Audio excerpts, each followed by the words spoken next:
नमस्कार दोस्तों, कैसे हैं आप लोग। ये दूसरा पार्ट है चैप्टर 10 का, क्लास 8 की पॉलिटी की किताब का। पिछली वीडियो में मैंने आपको बताया कि लेबर लॉस कैसे हमारे देश में चेंज हुए हैं, कैसे डाउ केमिकल्स की जो कंपनी थी, ये यूनियन कार्बाइड की जो फैक्ट्री थी भोपाल में, जहाँ पे मिथाइल आइसोसाइनेट बनती थी, वहाँ पे जो एक्सीडेंट हुआ उससे क्या क्या नुकसान हुए, क्या क्या कंपनसेशन हुआ, और क्यों इंडिया में एक वर्कर की जो कीमत है वो बहुत कम है। आपने अक्सर कर देखा होगा, रेगुलर रिपोर्ट्स आती रहती कि एक्सीडेंट हो गए कंस्ट्रक्शन साइट्स में, माइंस में, फैक्ट्रीज में। उसके बाद भी जो एम्प्लॉयर्स का एटीट्यूड है इंडिया में वो कैलस है। अभी रिसेंट पिछले कुछ 10-20 सालों में कुछ इंप्रूवमेंट देखने को मिला है, बट ओवरऑल चीज़ें खराब ही हैं। अब बात की जाए इन्फोर्समेंट ऑफ सेफ्टी लॉज की। देखिए, as a law maker, as an enforcer, ये गवर्नमेंट की रिस्पॉन्सिबिलिटी बनती है कि सेफ्टी लॉज को प्रॉपर तरीके से इंप्लीमेंट किया जाए। ये सरकार की ड्यूटी है कि राइट टू लाइफ, जो कि आर्टिकल 21 ऑफ द कॉन्स्टिट्यूशन के अंदर है, ये वायलेट ना हो। उस समय पे गवर्नमेंट क्या कर रही थी जब यूनियन कार्बाइड के प्लांट में ब्लेटेंट वायलेशन हो रहे थे सेफ्टी स्टैंडर्ड्स की। तो साफ साफ ये बात पता चलती है दोस्तों कि जो सेफ्टी लॉज हैं इंडिया में वो लैक्स हैं, और जो थोड़े बहुत सेफ्टी लॉज हैं उनको भी प्रॉपर तरीके से इन्फोर्स नहीं किया जा सकता है। जैसे कि फॉर एग्जांपल, जो गवर्नमेंट ऑफिशियल्स थे जो उस समय पे उस जगह पे इन्वॉल्व थे, जिनकी रिस्पॉन्सिबिलिटी थी कि इस तरीके का कोई एक्सीडेंट ना हो, उन्होंने ये रिकॉग्नाइज करने से ही मना कर दिया कि प्लांट हैजार्डस है और ये एक ऐसी पॉपुलेटेड लोकेलिटी में बना है जहां पे इसको नहीं बनना चाहिए। कुछ म्यूनिसिपल ऑफिशियल्स ने 1978 में ये ऑब्जेक्ट किया था कि भैया ये जो एमआईसी की प्रोडक्शन यूनिट है ना, ये भोपाल में इस पर्टिकुलर जगह पे नहीं बननी चाहिए, इससे नुकसान हो सकता है, ये एक सेफ्टी वायलेशन है। लेकिन गवर्नमेंट की पोजीशन इससे अलग थी। गवर्नमेंट की सीधी सीधी बात थी कि देश को और खासकर स्टेट को इन्वेस्टमेंट की जरूरत है। ये भोपाल प्लांट आएगा, इससे नौकरियां आएंगी, देश में पैसा आएगा, देश इंडस्ट्रियली कैपेबल बनेगा।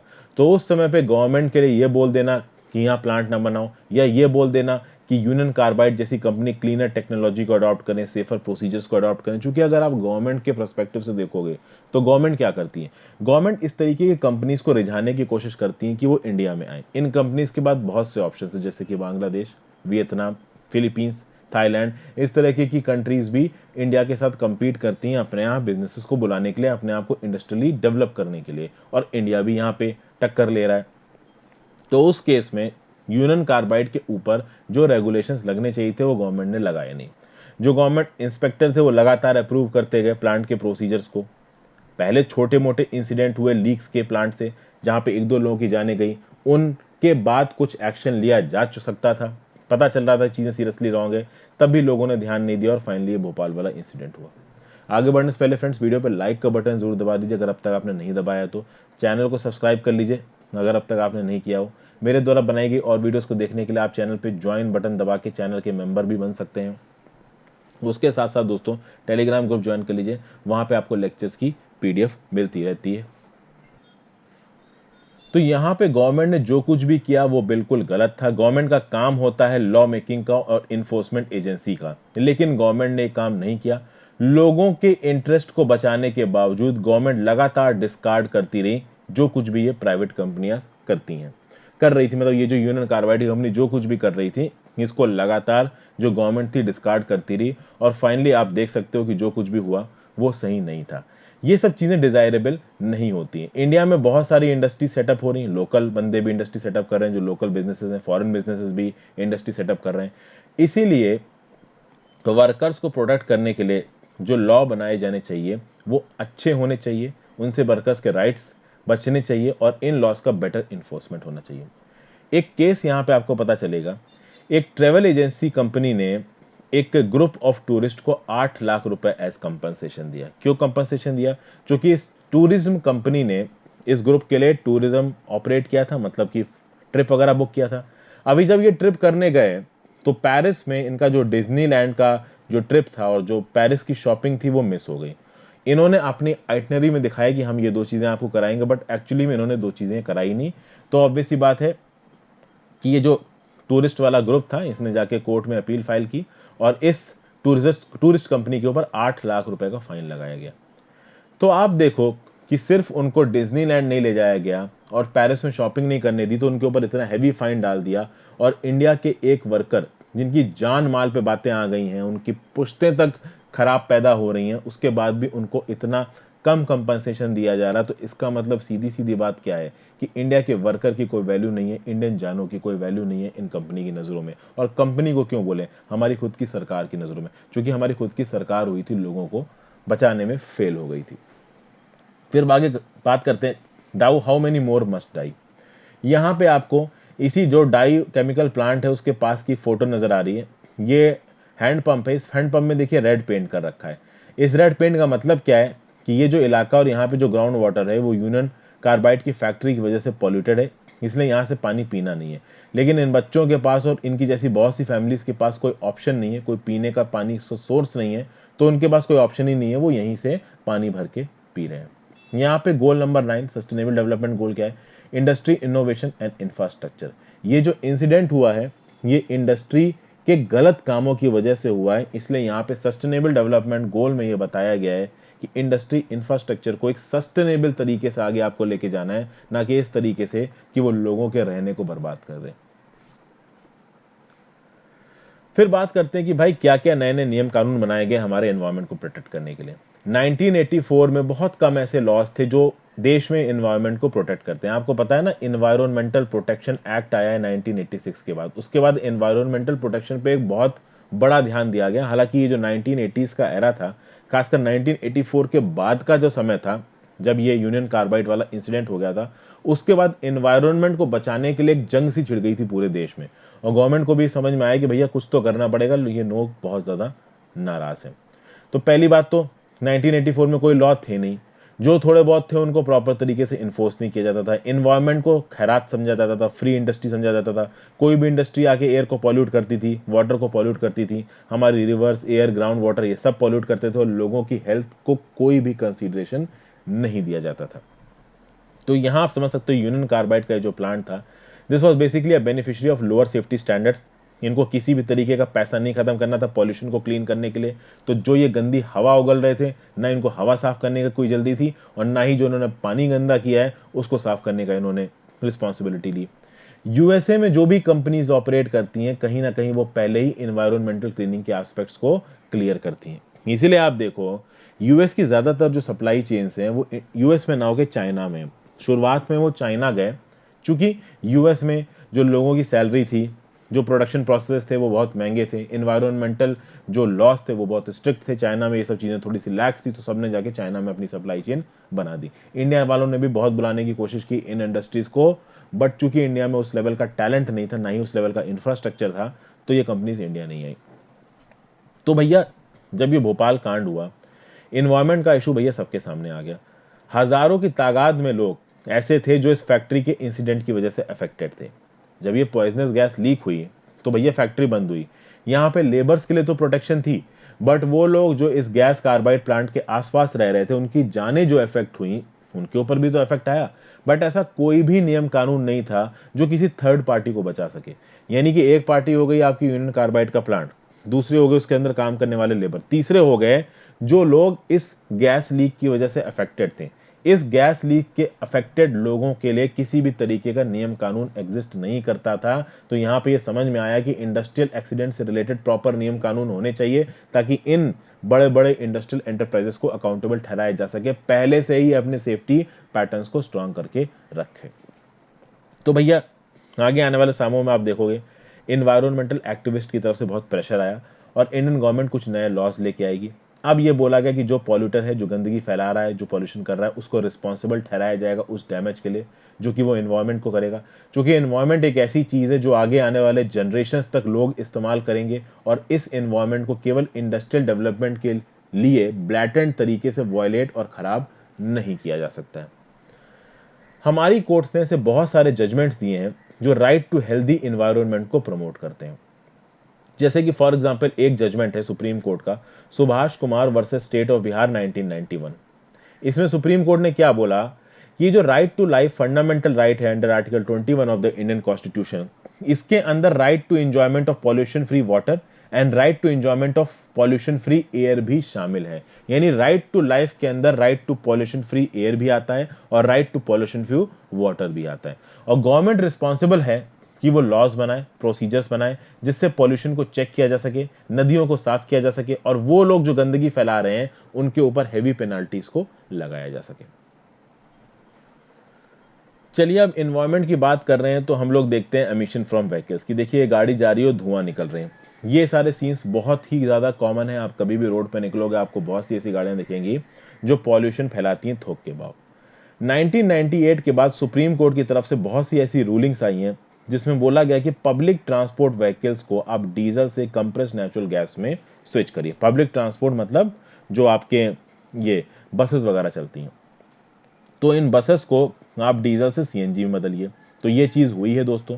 आप देखोगे दिल्ली में जब आपकी डीजल बसेस को बदल के कंप्रेस्ड नेचुरल गैस में किया गया तो पॉल्यूशन काफ़ी कम हुआ। ठीक है, ये बहुत सीरियस एनवायरमेंटल हैजार्ड था और यहाँ पे सुप्रीम कोर्ट का इन्वॉल्वमेंट बहुत ज़्यादा इंपॉर्टेंट था। ठीक है चलिए, लेकिन उसके बाद भी दिल्ली में एक रिपोर्ट निकल के आ रही है centre for science and environment की, जो ये बताता है कि अभी भी दिल्ली की हवा में बहुत high levels of toxic substances हैं। वो इसलिए हैं क्योंकि वो कार जो कि डीजल पे चलती हैं, पेट्रोल वाली कारें भी पॉल्यूशन करती हैं बट डीजल वाली कार बहुत ज़्यादा पॉल्यूशन करती हैं। तो वो कारें जो डीजल पे चल रही हैं भैया वो बहुत ज़्यादा बढ़ गई हैं और उनकी वजह से पॉल्यूशन बहुत ज़्यादा बढ़ रहा है। इसीलिए भारत स्टेज 4 नॉर्म्स को सरकार 2020 से इंप्लीमेंट कर रही है। भारत प्लस स्टेज 4 नॉर्म्स वो व्हीकल्स हैं और उनमें डाले जाने वाला जो तेल है वो ऐसा है जिनमें जो आपका सल्फर और नाइट्रोजन का जो कंपोनेंट है, जो कि आपका एग्जॉस्ट का पार्ट होता है, वो काफ़ी कम है। तो इन्वायरमेंट को जो कंपैरेटिव नुकसान होगा वो BS3 और BS2 से कम होगा। तो हम सीधे BS2 से BS4 चले गए। और सॉरी दोस्तों, मैंने थोड़ा गलत बोल दिया, BS2 से BS4 सीधे नहीं गए, BS4 से सीधे BS6 गए हैं। BS4 ऑलरेडी हमारे देश में एप्लीकेबल है। बहुत सारी जगहों पे हमारे देश में अभी भी BS3 इस्तेमाल हो रहा है, लेकिन हम लोग BS5 को कंप्लीटली स्किप कर रहे हैं। BS6 नॉर्म्स को इंडिया में 1 अप्रैल 2020 से पूरी तरीके से इंप्लीमेंट होना था। हालांकि इसको होने में अभी समय लगेगा, लेकिन फिर भी सरकार ने बहुत प्रोएक्टिवली इस चीज़ को फॉलो किया है और BS4 नॉर्म से हम सीधे सीधे BS6 नॉर्म्स में चले गए। ये एक्चुअली यूरो नॉर्म्स के बराबर है। यूरो में भी यूरो 1, 2, 3, 4, 5, 6 नॉर्म्स है। उसी तरीके से इंडिया में BS4 नॉर्म है, BS5 है, BS6 है। BS5 को स्किप कर दिया गया और सीधे BS4 से BS6 जाने की बात की गई है विद इफेक्ट फ्रॉम 1 अप्रैल 2020। अब बात करते हैं एनवायरनमेंट की एज अ पब्लिक फैसिलिटी। देखिए रिसेंट ईयर्स में कोर्ट्स ने बहुत सारे ऐसे जजमेंट किए हैं, क्योंकि एक समय के बाद कोर्ट का इन्वॉल्वमेंट बहुत इंपॉर्टेंट हो रहा था, सरकार उस लेवल पे काम कर नहीं पा रही थी। तो कोर्ट्स ने एनवायरमेंटल इश्यूज में बहुत सारे जजमेंट दिए जिससे पीपल्स के लाइवलीहुड एडवर्सली अफेक्ट हो रहे थे। जैसे कि courts directed industries in residential areas in Delhi to close down और shift out of the city. तो कोर्ट ने क्या बोला कि वो इंडस्ट्रीज जो दिल्ली के रेजिडेंशियल और मेन सिटी एरिया में ऑपरेट कर रही है बंद करें और सिटी से बाहर निकले। ये जो इंडस्ट्रीज थी वो हैवी पॉल्यूशन कर रही थी, जबरदस्त तरीके से जो डिस्चार्ज है वो यमुना में फेंक रही थी, जिसकी वजह से यमुना भी बहुत गंदी हो रही थी और ओवरऑल सिटी का माहौल बहुत गंदा हो रहा था। हवा बहुत गंदी थी और चूंकि सिटी का जो पॉपुलेशन डेंसिटी है वो बहुत ज़्यादा है तो भैया लोगों की तबीयत भी ज़्यादा खराब हो रही थी। लेकिन यहाँ पे कोर्ट के एक्शन की वजह से एक प्रॉब्लम भी आई। जब ये फैक्ट्रीज बंद हुई बहुत सारे वर्कर्स की जान चली गई और कुछ फैक्ट्रीज जो शहर के बाहर निकली वो वर्कर उनके साथ गए। अब ये फैक्ट्री जिस नई जगह पे जाके उन्होंने काम करना शुरू किया वहां पे भी उन्होंने पॉल्यूशन करना शुरू किया। वहां पे भी जो फैक्टर्स इन फैक्ट्रीज में काम कर रहे थे उनकी जो लाइवलीहुड थी वो खराबी थी, उनकी जो सेफ्टी कंडीशंस थी वो खराबी थी। इन कंपनीज में जो वर्कर्स काम कर रहे थे उनकी हालत अब भी खराब थी। तो ये एक पॉइंट निकल के आया यहाँ पे। अब बात देखिए यहाँ पे, अभी एक रीसेंट रिसर्च कराई गई है इन्वायरमेंटल इश्यूज पे इंडिया में, जिसने इस चीज को हाईलाइट किया है कि मिडिल क्लासेस के अंदर इन्वायरमेंट को लेके एक बहुत बड़ा कंसर्न है और मिडिल क्लासेस की बात को मान के अगर आप इन्वायरमेंट को सुधारने की कोशिश करते हो तो जो पुअर हैं उनको बहुत नुकसान होगा। जैसे कि फॉर एग्जाम्पल दिल्ली और मुंबई जैसी अगर आप सिटीज की बात करो तो यहाँ पे पॉपुलेशन डेंसिटी बहुत ज्यादा है। तो कहीं ना कहीं जो मिडिल क्लासेस हैं वो ये बोलते हैं कि भाई बहुत जाम लगता है, इतनी भीड़ है, कुछ करिए। तो भैया जो अनवांटेड सेटलमेंट्स है उनको उखाड़ने की बात की जाती है, जिसको बोला जाता है सिटी ब्यूटिफिकेशन ड्राइव। यानी सिटी के बीच में चीजों को अच्छा करने के लिए जो अनरेगुलेटेड सेटलमेंट्स हैं उनको उखाड़ फेंको। लेकिन ये अनरेगुलेटेड सेटलमेंट्स तो स्लम है, इनमें हजारों लाखों की तादाद में लोग रहते हैं। तो अगर आप ब्यूटिफिकेशन ड्राइव करोगे तो स्लम उखाड़ के बाहर फेंक दोगे, स्लम उखाड़ के बाहर फेंक दोगे तो बहुत सारे लोग को रहने की जगह नहीं मिलेगी। एक जो पॉल्यूटिंग फैक्ट्री होती है उसको उठा के अगर आप सिटी के बाहर लेके जाते हो तो भी क्लीन एनवायरनमेंट वाली चीज तो नहीं हो पा रही है ना, क्योंकि वो पॉलिथीन फैक्ट्री पहले शहर के अंदर गंदगी कर रही थी, अब वो शहर से बाहर गंदगी करेगी। तो जब वो शहर से बाहर गंदगी करने लगेगी, उस गंदगी पे ध्यान जाएगा 5 से 10 साल बाद, बट एनवायरनमेंट को तो तब भी नुकसान हो रहा है ना। और वर्कर की सेफ्टी के लिए तो वैसे ही कुछ नहीं हुआ, पहले भी वर्कर अनसेफ थे पुरानी जगह पे, नई जगह पे भी वर्कर अनसेफ है। यानी कुल मिला के हमको सॉल्यूशंस ऐसे ढूंढने हैं जहां हर कोई बेनिफिट कर सके क्लीन एनवायरनमेंट से, और इसके लिए हमको ग्रेजुअली मूव करना है क्लीनर टेक्नोलॉजीज की तरफ और क्लीनर प्रोसेसेस इन फैक्ट्रीज की तरफ। यहां पे गवर्नमेंट को सपोर्ट देना पड़ेगा फैक्ट्रीज को, और उन फैक्ट्रीज के ऊपर फाइन लगाना पड़ेगा जो पॉल्यूशन को कर रही हैं। So this will ensure that the workers' livelihoods are protected and both workers and communities living around the factories enjoys a safe environment। तो इससे इंश्योर क्या होगा कि भैया देखो, जो वर्कर लाइवलीहुड अफेक्टेड है उनको आप प्रोटेक्ट कर रहे हो, जो वर्कर्स और कम्युनिटीज हैं जो फैक्ट्रीज के आसपास रह रही है उनको सेफ एनवायरनमेंट मिले। चूंकि अगर आपने सिटी के बीच से उठा के फैक्ट्री को बाहर कर भी दिया तो वर्कर की हालत तब भी खराब है, एनवायरनमेंट तब भी नुकसान हो रहा है। हमें एनवायरनमेंट का नुकसान को रोकना है, साथ साथ हमें वर्कर के लिए भी कुछ करना है, साथ साथ उस सिटी के ब्यूटिफिकेशन के लिए, उस सिटी के सस्टेनेबिलिटी के लिए भी हमें कुछ करना है। तो इन तीनों में एक बैलेंस लाने की जरूरत है। तो इसका मतलब ये सॉल्यूशन नहीं है कि आपने उठा के एक फैक्ट्री को एक जगह से दूसरी जगह कर दिया, इससे तो बस आपने पॉल्यूशन को एक जगह से दूसरी का ट्रांसफर कर दिया। This is basically not a permanent solution. आप देखो यहाँ पे एक फोटो है, ये क्लोज्ड फैक्ट्री है, उसके वर्कर्स बाहर बैठे हैं। जब फैक्ट्रियां बंद होती हैं इन वर्कर्स को उठा के बाहर फेंक दिया जाता है। जब ये वर्कर्स जॉबलेस हो जाते हैं तो छोटे मोटे पेटी ट्रेडर्स या डेली वेज लेबरर्स की तरह काम करते रहते हैं, छोटी मोटी प्रोडक्शन यूनिट्स में काम करते रहते हैं, इनका एक्सप्लॉयटेशन काफी होता है। फिर भाई एक और चीज इंडिया में उठ के आ रही है और वो है शिप ब्रेकिंग इंडस्ट्री। आपको पता है दुनिया में शिप्स का इस्तेमाल किया जाता है, मर्चेंट शिप्स हैं भैया, आपके जो कहते हैं ना एयरक्राफ्ट कैरियर्स हैं, बहुत सारे हैं दुनिया में। अभी क्या है कि जो ये बड़े बड़े शिप्स हैं ना, इनको तोड़ने काटने के लिए इंडिया में भेजा जाता है या फिर साउथ एशियन कंट्रीज में भेजा जाता है। तो होता ये है दोस्तों कि एडवांस कंट्रीज जो कि टॉक्सिक और हैजार्डस इंडस्ट्रीज को ऑपरेट करती हैं, वो करती क्या है कि अपनी टॉक्सिक और हैजार्डस इंडस्ट्रीज को जो डेवलपिंग कंट्रीज हैं वहां शिफ्ट कर देंगे। तो इंडिया में बांग्लादेश, पाकिस्तान जैसी जगहों पे ये अपनी टॉक्सिक इंडस्ट्रीज को शिफ्ट कर देंगे। ये इंडस्ट्री ज्यादातर पेस्टिसाइड्स बनाती हैं, एस्बेस्टस बनाती हैं, जिंक बनाती हैं, लीड बनाती हैं। तो भैया इनका काम तो हो रहा है, इनका इंडस्ट्रियल जो मैटर है वो तो प्रोड्यूस हो रहा है, ये इंडस्ट्रीज पैसा भी कमा रही है, लेकिन इन्वायरमेंट कहाँ का गंदा हो रहा है? तो south Asian countries, Pakistan, Bangladesh, India जैसी कंट्रीज का इन्वायरमेंट गंदा हो रहा है।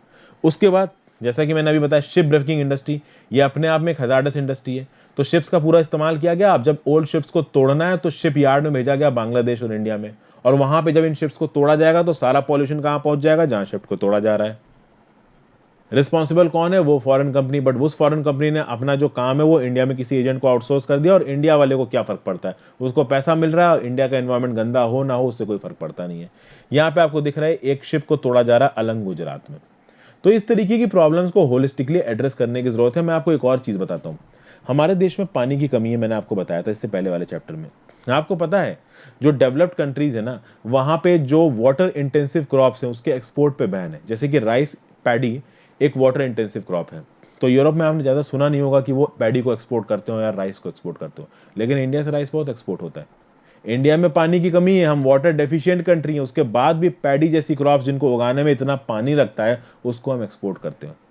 तो ये क्या वाटर का गलत इस्तेमाल नहीं है? बिल्कुल है। आगे बात की जाए कंक्लूजन की, तो लॉज नेसेसरी है इन सिचुएशंस के साथ डील करने के लिए, ठीक है। तो मार्केट, ऑफिस और फैक्ट्री हर जगह पे लॉज होने चाहिए जो लोगों को अनफेयर प्रैक्टिसेस से बचा सकें। Private company, contractors, business persons ये प्रॉफिट बनाने के लिए अनफेयर प्रैक्टिसेस करते हैं, कम तनख्वाह देते हैं लोगों को, चिल्ड्रंस को एम्प्लॉय करते हैं, चाइल्ड लेबर लॉस को वायलेट करते हैं, कंडीशंस ऑफ वर्क पे ध्यान नहीं देते हैं, जो इन्वायरमेंटल डैमेज हो रहा है उसको ध्यान नहीं देते हैं। तो भैया इन सब चीज़ों को रोकने के लिए मेजर रोल है गवर्नमेंट का। गवर्नमेंट का काम है कि इन प्राइवेट कंपनीज को रेगुलेट करे, और जो कुछ भी नियम कानून गवर्नमेंट ने बनाए उनको अपहोल्ड किया जाए, अनफेयर प्रैक्टिसेस ना हो जाए, सोशल जस्टिस इंश्योर हो। इसके लिए अप्रोप्रिएट लॉज बनाना और इनको इन्फोर्स करना गवर्नमेंट का काम है, ताकि कोई दोबारा भोपाल गैस कांड जैसा चीज ना हो जाए। ग्रोथ, यहाँ पे ग्रोथ नंबर 8 दिख रही है आपको, सस्टेनेबल डेवलपमेंट गोल की, डिसेंट वर्कर इकोनॉमिक ग्रोथ। अभी भले ही गवर्नमेंट का यहाँ पे एक लीडिंग रोल है, लेकिन लोगों का भी एक रोल है। लोग गवर्नमेंट के ऊपर प्रेशर डाल सकते हैं, लोग प्राइवेट कंपनीज के ऊपर प्रेशर डाल सकते हैं। अगर इन्वायरमेंट का कहीं हनन हो रहा है तो लोग भैया एजिटेशन करके हेल्दी इन्वायरमेंट को प्रमोट कर सकते हैं, राइट टू लाइफ को मान सकते हैं कोर्ट में जाके। ओके, तो जैसा कि सुप्रीम कोर्ट बोल ही चुका है कि वर्कर्स के राइट में आपका right to work, right to a fair wage and decent work conditions भी आती हैं। इसलिए कहीं ना कहीं गवर्नमेंट के साथ साथ लोगों को भी प्रोएक्टिवली इन्वॉल्व होकर अपनी डिमांड्स को सामने रखना पड़ेगा, ताकि राइट टू लाइफ सबको मिल सके। अगर लोग शांत रहेंगे तो दबाने वाले तो दबाते ही रहेंगे। यहाँ पे कंज्यूमर क्या है, जो भैया चीज़ों को खरीद के पर्सनल यूज़ के लिए या दोबारा बेचने के लिए इस्तेमाल कर रहा है। प्रोड्यूसर्स जो उन गुड्स को बना रहा है, यहाँ पे आप फार्मर भी कह सकते हो कि एक प्रोड्यूसर है। एक इंडस्ट्री वाला जो पेस्टिसाइड्स फर्टिलाइजर्स बनाता है वो भी एक प्रोड्यूसर है। इन्वेस्टमेंट क्या है भाई, नई मशीनरी को खरीदने के लिए जो पैसा खत्म किया जाता है, बिल्डिंग को खड़ा करना, ट्रेनिंग देना, ये सब बेसिकली एक तरीके का इन्वेस्टमेंट है। और वर्कर यूनियन क्या है, वर्कर यूनियन एक एसोसिएशन है वर्कर्स का। ये वर्कर यूनियन क्या होता है, देखिए जहां पे भी फैक्ट्री हैं, ऑफिसेज हैं, बैंक है, सेंट्रल गवर्नमेंट एम्प्लॉयज, इनके अपने अपने यूनियन होते हैं। इन यूनियन का काम क्या होता है कि जहां पे ये एम्प्लॉयज काम कर रहे हैं, इन एम्प्लॉयज की जो वर्किंग कंडीशंस हैं इन पे ध्यान दिया जाए। तो इन लीडर्स के, जो यूनियन के लीडर्स हैं, इनके पास ताकत होती है बार्गेनिंग की और निगोशिएट करने की। They negotiate on the behalf of employees, on the behalf of members with the employer. यानी यूनियन आपका जो लोग हैं, जो एम्प्लॉयज हैं, उनको रिप्रेजेंट करता है। फॉर एग्जाम्पल आप बैंक की बात करो, state bank of India. State bank of India का अपना यूनियन होगा, एक यूनियन नहीं, बहुत सारे यूनियंस होते हैं। इन यूनियन से एफिलिएटेड जो भी लोग हैं, जो एसबीआई के अंदर काम कर रहे हैं, उनकी अगर कोई प्रॉब्लम, क्वेरी है, तो उसको हायर ऑफिसर्स तक पहुंचाना, उसके ऊपर ध्यान दिलाना मैनेजमेंट स्टाफ का, ये किसका काम है, यूनियन का काम है। ओके, तो wages, work rules, rules governing hiring, firing, promotion of workers, benefits, work place safety, इन सब में ये यूनियंस प्रोएक्टिवली इन्वॉल्व होते हैं। अब बात करते हैं the constitution as a living ideal की। हमारे फंडामेंटल राइट में जो राइट टू लाइफ है, संविधान के आर्टिकल 21 में, ये क्या करता है, जितने भी इस देश के नागरिक हैं उनको राइट टू लाइफ दे रहा है। अभी अब तक हमने इस बुक में पढ़ा है कि over the years this right of article 21 has been used by ordinary citizens to include issue to make this right more meaningful and substantial. For example, पहले हमने फार्मर हकीम शेख के बारे में पढ़ा था। कलकत्ता में मैंने आपको केस बताया था ना पहले के एनसीईआरटी में, कि ट्रेन से गिर गए और ट्रेन से गिरने के बाद इसको किसी भी गवर्नमेंट हॉस्पिटल ने एंट्री नहीं दी, तो सुप्रीम कोर्ट ने फाइनली स्टेट गवर्नमेंट से बोला कि आप इनको कंपनसेशन दीजिए। उसी तरीके से हमने पहले देखा था कि कैसे स्लम ड्वेलर्स को पहले मुंबई से इविक्ट किया गया, बाद में सुप्रीम कोर्ट ने बोला कि नहीं भाई, स्लम ड्वेलर्स को आप इविक्ट नहीं कर सकते, क्योंकि अगर आप उनको उनकी प्लेस ऑफ लिविंग से इविक्ट कर दोगे तो आप उनको राइट टू लाइवलीहुड से इविक्ट कर दोगे। Right to livelihood is a part of right to life. तो भैया बात यह है कि सुप्रीम कोर्ट प्रोएक्टिवली इन्वॉल्व रहा है, और सुप्रीम कोर्ट ने राइट टू लाइफ के अंदर बहुत सारे मैनिफेस्टेशंस लेके आया है। जैसे कि फॉर एग्जांपल सुप्रीम कोर्ट ने बोला है, right to enjoyment of pollution free water and air for full enjoyment life is an integral part of right to life. उसी तरीके से कोर्ट ने बोला कि राइट टू एजुकेशन, ये भी आर्टिकल 21 के अंदर आता है, राइट टू लाइफ के अंदर आता है। राइट टू शेल्टर, ये भी आर्टिकल 21 राइट टू लाइफ के अंदर आता है। तो कहीं ना कहीं ये जो राइट टू लाइफ वाली जो चीज है, जो राइट टू लाइफ वाला कंसेप्ट है, ये बहुत ब्रॉड है और ये अभी भी इवॉल्व हो रहा है। अभी भी आप ये नहीं कह सकते हो कि बहुत ज्यादा इवॉल्व हो चुका है, इसके वेराइड मैनिफेस्टेशंस आ चुके हैं। अभी भी कोर्ट्स जस्टिस देते वक्त फंडामेंटल राइट्स को कोट कर सकती हैं और इन चीजों को लोगों को प्रोवाइड करा सकती हैं। तो भैया fundamental rights have also serve time and again as the basis of making new lives and establishing certain policy to protect all citizens. हमारे संविधान में ऐसे कॉन्स्टिट्यूटिव रूल्स दिए हुए हैं जिससे लोगों की डिग्निटी और सेल्फ रिस्पेक्ट को बचाया जा सके, और इसके लिए लोग भी रिस्पॉन्सिबल है, सरकार भी रिस्पॉन्सिबल है और हमारी जुडिशरी भी रिस्पॉन्सिबल है। फिर आगे बात की जाए दोस्तों, हमारे संविधान की एक और खास बात है, हमारा संविधान सफिशिएंटली फ्लेक्सिबल है। यानी कि समय आने पर जो कुछ भी हमारे संविधान में लिखा है उसमें अलग अलग डिलिबरेटिव इंटरप्रिटेशंस करके नए नए राइट्स को लोगों को प्रोवाइड किया जा सकता है। जैसे कि right to health, right to shelter, ये कभी भी राइट टू लाइफ के अंदर नहीं था, बट सुप्रीम कोर्ट ने बोला कि राइट टू लाइफ के अंदर है। तो भैया डेमोक्रेटिक आइडियल्स को फॉलो करने के लिए हमारे संविधान के प्रोविजंस को प्रॉपर तरीके से एसेस करना है, डेसिफर करना है, और वो हमारी कोर्ट्स कर रही हैं। और यहां पे कहीं ना कहीं बहुत सारे प्लेयर्स का रोल है। लोगों को इक्वालिटी, डिग्निटी और सेल्फ रिस्पेक्ट के लिए लड़ना पड़ेगा। प्रॉपर तरीके से मीडिया की रिस्पॉन्सिबिलिटी बनती है कि वो इश्यूज की कवरेज करे और देश के लोगों को पता चल पाए कि हाँ भाई चीजें कैसे चल रही हैं। मीडिया एक बहुत इंपॉर्टेंट पिलर है डेमोक्रेसी का, क्योंकि मीडिया लोगों को बताता है कि एक्चुअली में देश में चल क्या रहा है। तो मीडिया का न्यूट्रल होना बहुत ज़रूरी है, लेकिन आज की डेट में हम देख रहे हैं कि मीडिया भी पूरी तरीके से बिक चुका है। तो ये सारी चीज़ें हैं दोस्तों, आपको बहुत हद तक इस चैप्टर का सार समझ में आ ही गया होगा। तो कह सकते हैं कि हमारी जो क्लास 8 की पॉलिटी है वो यहाँ पे खत्म होती है। जल्दी ही क्लास 9 की पॉलिटी में मैं आपके सामने लेके आऊंगा। Thank you for watching, thank you for patience. Video को लाइक और शेयर किए बिना मत जाइएगा। Thank you for watching friends, have a great day.